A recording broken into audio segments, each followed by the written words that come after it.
ng gold worth 100 million. Mayaman na po kami. Hindi na ako kailangan magtrabaho. I resign. Talaga? Tawagan mo ang tatay mo. Sige po, mag-congratulate kayo, sir. Ano?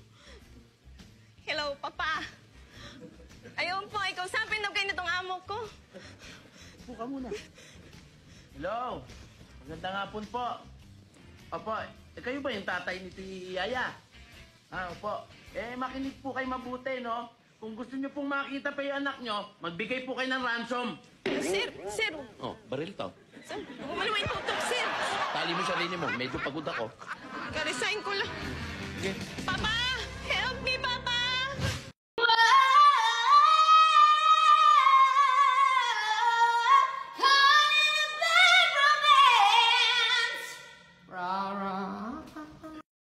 Mami Brands, bakit po kayo nani pa rin hanggang ngayon? 20 years na kayo sa Canada almost. So yeah, magto 20 years na ako dito sa Canada.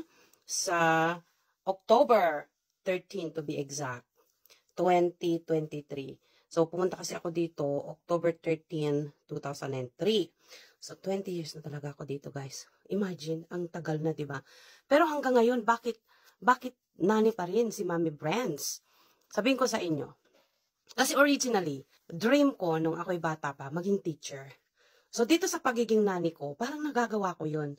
Natuturuan ko yung mga bata ng good morals, natuturuan ko silang magsalita, magbasa, magsulat, ng mga good values, na ituturo ko lahat sa kanila yon. So kahit hindi ko sila mga kaano-ano sa dugo, natuturuan ko sila sa mga bagay na ganun.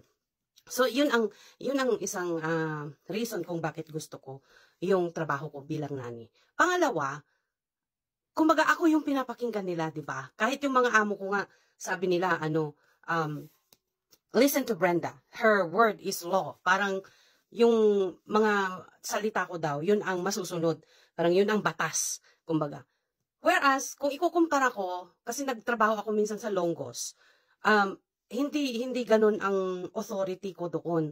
Kasi nga lalo na kung baguhan ka pa lang, sunod ka sa mga manager mo, sa mga supervisor mo, kasi nga nag-aaral ka pa lang. At saka yung mga matagal mo nang kasama sa trabaho, syempre sila yung magtuturo sa'yo, di ba?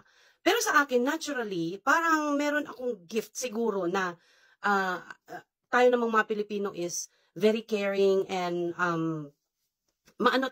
compassionate tayo sa mga ibang tao. Kaya nga tayo, 'di ba? Mga caregivers tayo ng matatanda at saka mga nani tayo ng mga bata.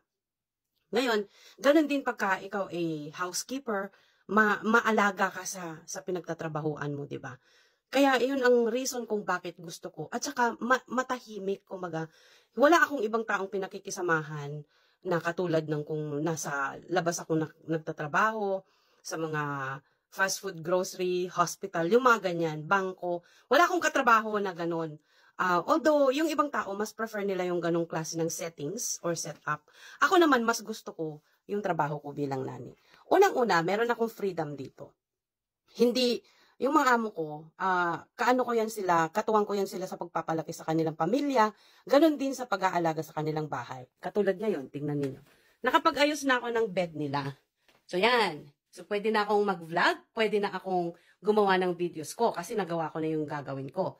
Meron lang akong gagawin pa, mag-vacuum pa muna ako. And then, afterwards, magliligpit pa ako sa mga laundry nila na nilabhang ko. So, yun, ganon ang setup pagka wala kang maliit na bata. Dito sa amo ko kasi, mga malalaki na yung mga alaga ko. Malalaki na sila. So, dinadrive ko sila sa kanilang school, kung hindi kaya ng magulang, at dinadrive ko sila sa kanilang mga activities, kung busy yung mga magulang sa kanilang mga trabaho. So, yun naman ang work ko, diba? Yun naman ang role ko bilang isang nani. So, ayan, nakahanda na yung tinupi ko na damit ng amo ko para isalansan dyan sa kanyang cabinet. So, ganyan lang, guys, ang trabaho dito sa Canada. Yan ang trabaho ko dito. So, yung iba, may mga ibang preference silang pagtatrabaho, may mga nasa hospitals, may mga nasa mga retirement homes, kasi yung parang yung kanilang preference ay mag-alaga ng mga matatanda. Sa akin, hindi. Preferred ko ang mga bata. So, dahil doon, Kaya hanggang ngayon, ako ay isang nani pa rin.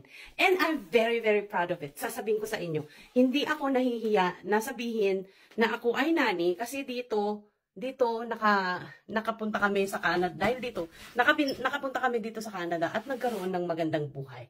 So, yun lang guys. At kung may mga questions pa kayo, sabihin nyo lang sa akin at sasagutin natin. Itatry natin na makapag-share sa inyo ng mga experiences ko dito sa Canada. Okay? Sa mga susunod na videos pa, marami pa tayong ikukwento. So, till next time, have a wonderful day and keep smiling because that makes a difference to someone else's life, hindi lang sa inyong mga buhay. Kaya God bless everyone! Bye! Till next time! How are you? Fine. Do you have a boyfriend? Yes, I do. You have a boyfriend? Yes. You have a boyfriend?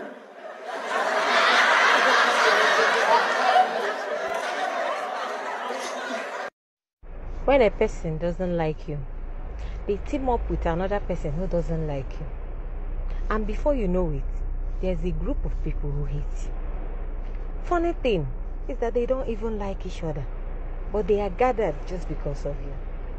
See how powerful you are. Lion Production.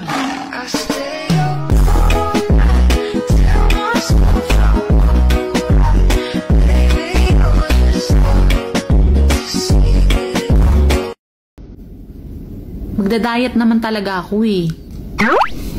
Kaso lang sa tuwing sinisimulan ko na, nagugutom ako eh.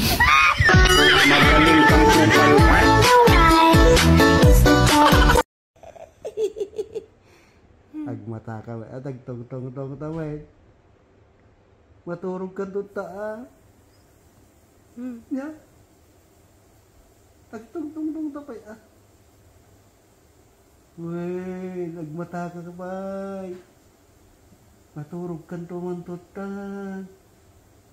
Tanong mo nga po yan ang damami ka ni Daddy. Ay, Sandro. Daw, gatong-tong ko ba ya? Sandro.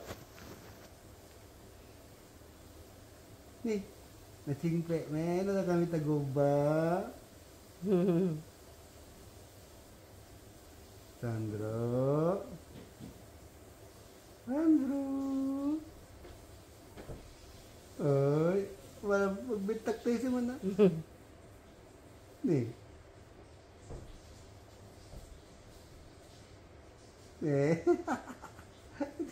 Yung bingin. Oy. Si Brian. Nih, abay, papaludi pa naman. Nih. Nih, tangke. Sama. I-upright mo pa lang kasta. Uy. Sandro, Hey. Sandro. May takati ah. May pugi. Hey. Ti ah, Hey. pang. Uy. May pugi. Hey. Awan. Tapi Naturog manin. no, pakadidi na kastilatan.